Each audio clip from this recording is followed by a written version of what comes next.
ఇప్పుడు నా వెనకాల ఉన్న స్విఫ్ట్ గానీ, ఇంకా వ్యాగనార్ గానీ, సెలెరియో గానీ ఇలాంటి చిన్న చిన్న కార్లు కార్ కొన్నప్పుడు మనం ఎంతో ఇష్టంగా కొంటాం. ఫ్యామిలీ కోసం యూజ్ అవుతుంది, చిన్న కార్ అయినా సరే అని చెప్పి కొంటాం. దాని తర్వాత మార్కెట్ లోకి కొత్త కొత్త కార్లు వస్తుంటాయి, మన సాలరీ కూడా అసలు ఇంక్రిమెంట్ అవుతుంది. ఎందుకు కొన్న ఈ కార్ తప్పు పని చేసిన అని చెప్పి చాలా మంది అనుకుంటారు. దాని తర్వాత కార్ నచ్చక కార్ ని యూజ్ చేయక ఇంటి దగ్గర మూలకు పెట్టేస్తుంటారు. ఇప్పుడు నా ఫ్యామిలీ ఫంక్షన్స్ కి వెళ్ళినప్పుడు ఇలాంటి చిన్న చిన్న కార్ లో వెళ్తే వాళ్ళు చుట్టాలు కూడా అందరు కూడా మనం చిన్న చూపు చూస్తుంటారు. అలాంటప్పుడు మనం కార్ ని వాడకుండా ఒక దగ్గర మూలకు పెట్టేస్తాం. మరి అలా కార్ ని మూలకు పెట్టినప్పుడు మనం ఏం చేయవచ్చు అంటే కార్ ని ఇంటి దగ్గర నుంచే రెంట్కి ఇచ్చుకోవచ్చు అనమాట. అండ్ మనం ఇంటి దగ్గర ఉంటే ఓకే, మనం ఇంటి దగ్గర నుంచి రెంట్కి ఇచ్చుకుంటాం, ఇది మనకి వర్కౌట్ అవుతుంది. మరి మనం ఇంటి దగ్గర ఉండకుండా జాబ్ కి వెళ్తాం, మరి అలాంటప్పుడు ఇంటి దగ్గర నుంచి కార్ ని రెంట్కి ఇచ్చుకోవడం అనేది కుదరదు. అలాంటప్పుడు ఇలా మనకి గ్రౌండ్స్ అయితే ఉంటాయి, అక్కడ మీరు మీ కార్ ని పెట్టేసుకోవచ్చు. మీ కార్ ని డైరెక్ట్ ఇక్కడ పెడితే వీళ్ళు కస్టమర్ వచ్చినప్పుడు రెంట్కి ఇస్తారు అనమాట.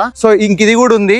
అండ్ అంతేకాకుండా మనకి ఇంకొకటి ప్లస్ ఏంటిదంటే కార్ బుకింగ్ అయ్యింది అనుకోండి, ఇప్పుడే మీకు స్పాట్ అమౌంట్ మీ బ్యాంక్ అకౌంట్ కి ట్రాన్స్ఫర్ అయ్యే ఆప్షన్ ఇట్లా మనకి ఇక్కడైతే ఉందన్నమాట. అండ్ అంతేకాకుండా ఏదైనా ఇట్లా ఇష్యూ వచ్చింది అనుకోండి, అది కస్టమర్ నుంచి అయినా కానీ ఏదైనా కానీ, కస్టమర్ నుంచి ఏదైనా వస్తే లాంగ్ డ్రైవ్ కార్స్ ఉంటది, మధ్యలో అన్ని కూడా క్లియర్ చేస్తుంది. అంతేకాకుండా మీరు కొత్త కార్ ఏదైనా కొందాం అనుకుంటున్నారు, ఈ కార్ ఇట్నే ఉంచి రెంట్కి ఇచ్చుకొని కొత్త కార్ కొందాం అనుకుంటున్నారు, అలాగే ఇట్లా ఈ కార్ తో మీరు ఎన్నో డబ్బులు సంపాదించుకుంటూ ఉండడం వల్ల కొత్త కార్ కొనడానికి ఎంతో అంతో ఆ డబ్బులు అనేది హెల్ప్ అవుతాయి. కాబట్టి ఒకసారి ఆలోచించండి, మీ కార్ ఇంటి దగ్గర ఖాళీగా ఉంచకుండా, మీ కార్ నచ్చకపోతే ఇలా మీరు రెంట్కి ఇచ్చుకునే ఆప్షన్ కూడా ఉంది. డైరెక్ట్ గా ఇప్పుడు కార్ అమ్మేస్తే మనం లాస్ అవుతాం, ఇలా రెంట్కి ఇచ్చుకుంటే ఎంతో అంతో ప్రాఫిట్ లో ఉందామని చెప్పి ఎవరైతే అనుకుంటారో వాళ్ళైతే ఇలా కార్ ని రెంట్కి ఇచ్చుకోవచ్చు. 2 ఆప్షన్లు ఉన్నాయి, ఇంటి దగ్గర నుంచి రెంట్కి ఇచ్చుకోవచ్చు, ఇలా బ్రాంచ్ లో పెట్టి ఇలా కూడా రెంట్కి ఇచ్చుకోవచ్చు. కాబట్టి దీని గురించి డీటెయిల్స్ కావాలంటే కింద కనిపిస్తున్న నెంబర్ కి కాల్ చేయండి, వీళ్ళు అన్ని డీటెయిల్స్ అంతా ఇట్లా మీకు ఎక్స్ప్లెయిన్ చేస్తారు.